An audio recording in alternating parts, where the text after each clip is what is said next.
Hello friends, this is P. Nageshwarachari. Welcome to PNC Exclusive Maths. This is a video on mensuration. This may give you full clarity on this topic. It might be helpful to you further topics and many competitive exams also. In this session, I am going to discussing the topic mensuration. This video is on basic introduction part 1 of mensuration. This is a very important topic for the classes 6th to 10th class as well as many competitive exams. I am sure if you watch this full video, you are going to find the concepts really very easy to solve problems.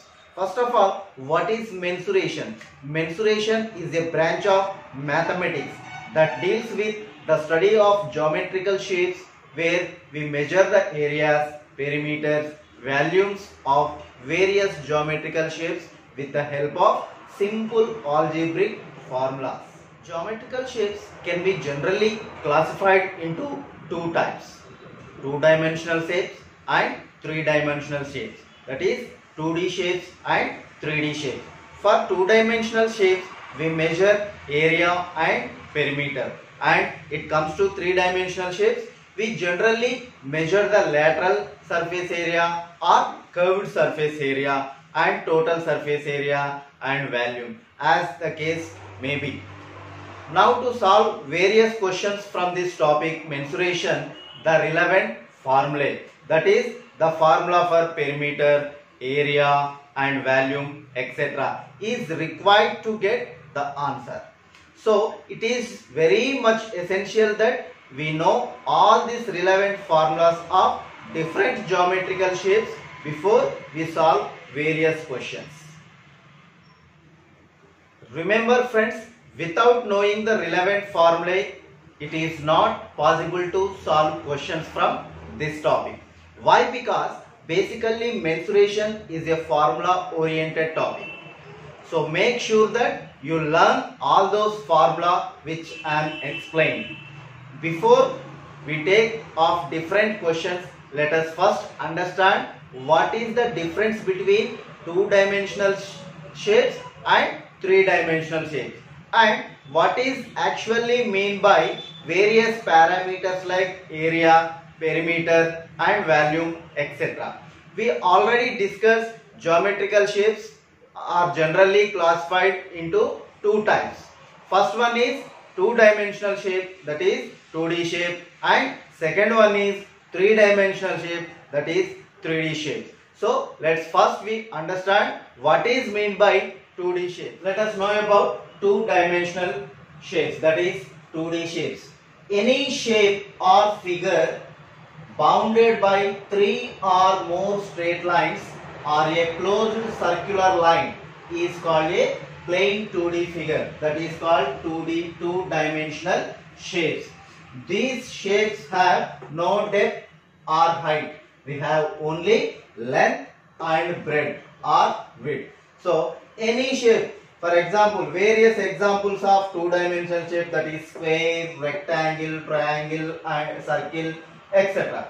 So any shape, for example square, a figure bounded by a three or more straight line. Here four straight line bounded by a closed figure. So closed figure is called a square, that is called, this square has length and breadth. There is no depth, there is no height. So that's why the square, rectangle, triangle and circle, these all are called two-dimensional shapes. So the thickness of these shapes equal to 0. The thickness of these shapes are equal to 0. But in real life, where is the no shapes, that thickness is 0. But we can say that the thickness or depth is negligible. For two-dimensional figure, we measure area and perimeter. So area can be defined as extent surface. Area can be defined as extent surface or nothing but surface occupied the space. Surface occupied the given shape.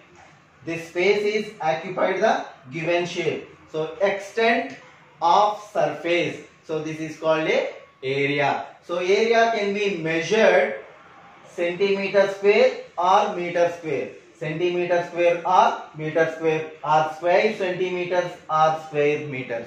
So now the next thing that will be measured for two-dimensional is perimeter. Perimeter is a simple word, can be described as the length of boundary. Length of boundary or length of outline. Length of boundary or length of outline. So perimeter can be measured by centimeter or meter. Perimeter can be measured by centimeter or meter. For example, perimeter of a circle. Perimeter of a circle is referred as circumference.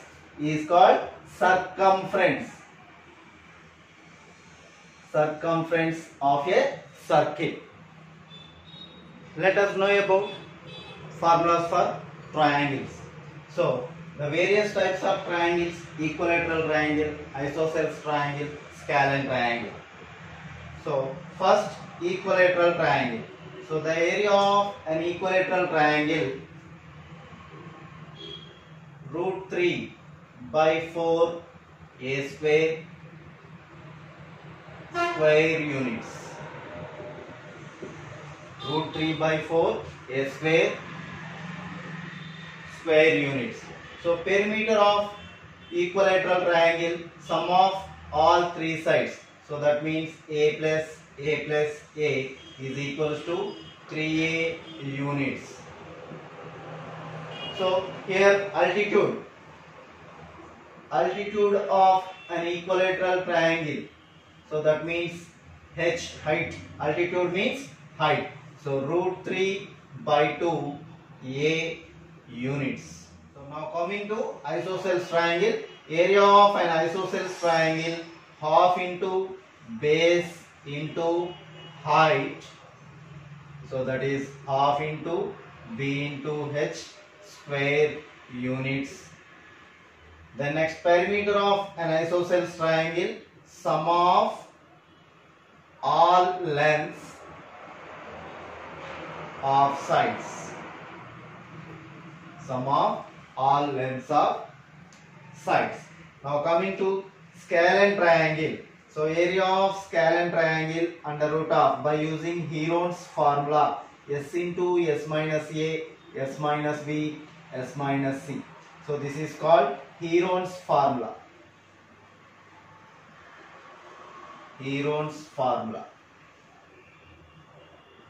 So where here s is a plus b plus c by 2.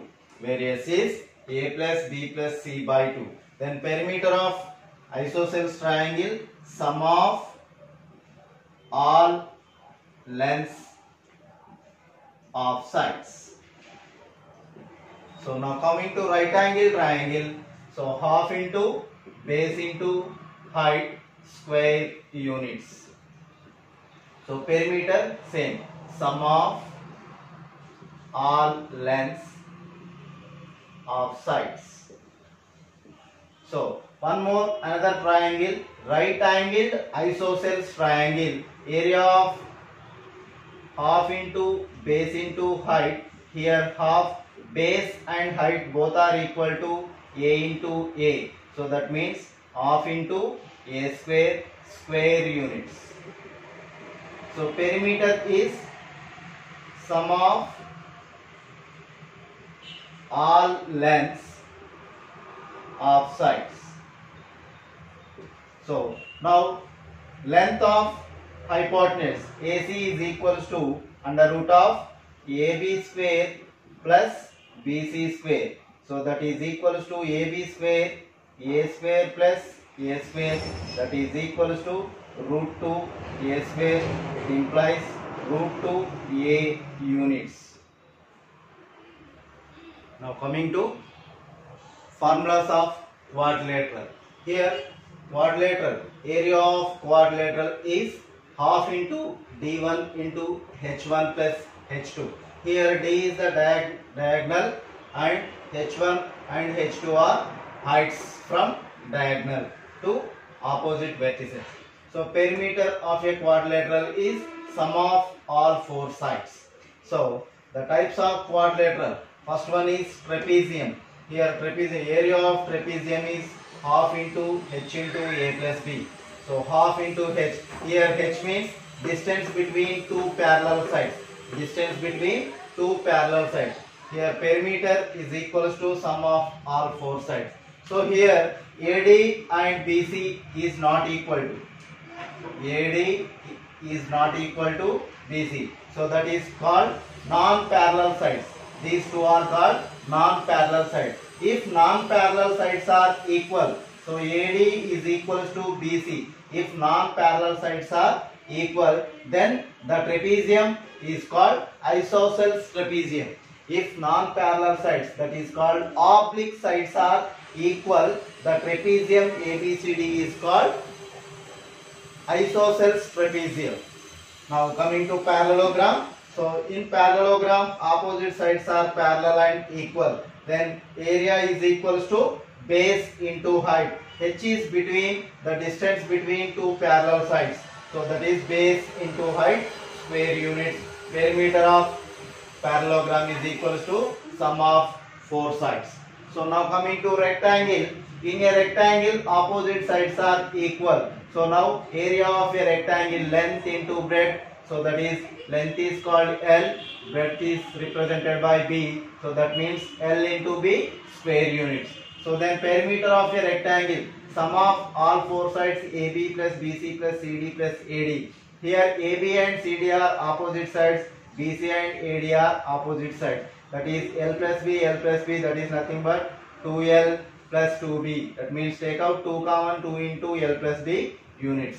So now square. So area of a square. In square, all sides are equal. That is called side into side. Area of a square is side into side. That is equals to S into S, S square units. Perimeter of square is equals to 4 into side. 4 into side. 4 into S units. Now coming to rhombus. So here rhombus, all sides are equal, but diagonals bisect each other at O. Here AC is diagonal 1, BD is diagonal 2. The area of rhombus is equals to half into D1 into D2 square units. Perimeter of a rhombus is sum of all four sides. So another kind of quadrilateral, that is kite. Kite is also equal to rhombus. Same. Rhombus formula, kite formula, same. Now formula of a circle. So if radius of a circle is R units, diameter of a circle is D units. If radius of a circle is R units, then D is equals to R plus R, 2R units. Then diameter of a circle is D units, then R is equals to D by 2 units. If radius is R, then area of a circle is pi R square. If diameter is D, then area of a circle is pi D square by 4 square units. So circumference of a circle. If circumference of a circle means perimeter, circumference of a circle means that is perimeter of a circle. That is 2 pi R units or pi D units. If C is equals to pi D, then pi is equals to C by D units. Then semicircle. Semicircle is nothing but half of the circle. So that means area of the circle is half of the area of a circle. That means pi R square by 2 or pi D square by 8 square units. Similarly, perimeter of a circle is pi R or pi D by 2 units. Now coming to quadrant. Quadrant is nothing but half quarter of the circle, 1/4 of the circle. So area is equals to, area of a quadrant is equals to 1/4 into area of the circle is equals to 1/4 into area of the circle means pi R square by 4, or area of the circle 1/2 area of the semicircle, half of the area of the semicircle. So 1/2 into half of the area of the semicircle is pi R square by 2. So that means 1/2 into pi R square by 2, pi R square by 4 square units. So circumference of a quadrant is sum of 2 radius plus length of the curve. So here length of the curve means circumference 1/4 of circumference of a circle. So R plus R, 2R plus 2 pi R by 4. That means simplification 2 1s are 2 2s are, that means 2r plus 5r by 2. Here r will take out common, r into 2 plus 5 by 2 units. Now coming to ring. So here ring, here two rings, inner ring and outer ring. So the radius of center point to outer ring, that is equals to capital R. The radius of center point to inner ring, that is R. So the difference between outer ring minus inner ring, that is equals to width of the ring. So area of a ring is equals to pi r square minus r square, capital R square minus small r square. That means pi into capital R plus small r, capital R minus small r. So that means pi into capital R plus r into r minus r is nothing but w, width of the ring. Then circumference of a inner ring is equals to 2 pi r. Circumference of a outer ring is 2 pi capital R. Then sector, area of a sector and length of the arc. So length of the arc L is equals to theta by 360 degrees. That means, so sector. So sum of the angles in a circle is 360 degrees. That is here theta. So theta by 360 into length of the curve, that means 2 pi r units. So theta by 360 into 2 pi r units. Now coming to area of a circle, area of a sector is equals to theta by 360 into area of a circle, that means pi r square units. Friends, thank you for your valuable time. I hope you understood this basic introduction part 1 of mensuration, that is two-dimensional shapes. If you have any doubts, put in comment box. I hope you may eagerly waiting for my next video on basic introduction part 2 of mensuration, that is three-dimensional shape, 3D shapes. So friends, please like my video and subscribe to my YouTube channel PNC Exclusive Maths. Thank you. Have a beautiful day.